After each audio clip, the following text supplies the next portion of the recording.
Dressed to excess. If you traveled back in time to the 1700s in Europe, you would laugh when you saw how the aristocracy dressed. Soon you'd realize, though, that the aristocrats of Europe were very serious about their appearance. The predominant style in women's attire was enormous dresses. They were often 3 times larger than the wearer. Ladies even used pads to enlarge the appearance of their hips and shoulders. On the other extreme, the aristocratic women made their waists appear extremely thin. It took several maids stretching fabric and pulling straps in order to get a lady's waist to the proper thinness. These ladies could barely breathe and often fainted. Pale skin was also a craze, yet this too was done in excess. One could not simply be pale. Instead, she needed to look as if she had anemia. In order to look paler, ladies actually cut themselves daily so they would bleed.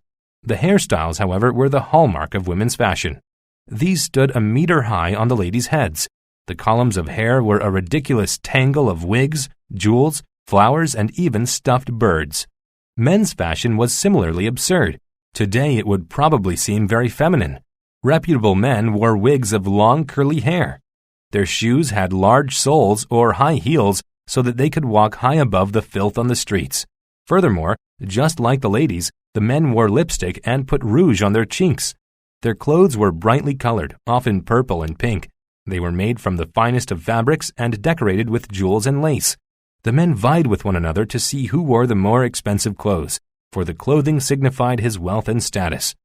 Both men and women spent huge amounts of money and time on how they looked.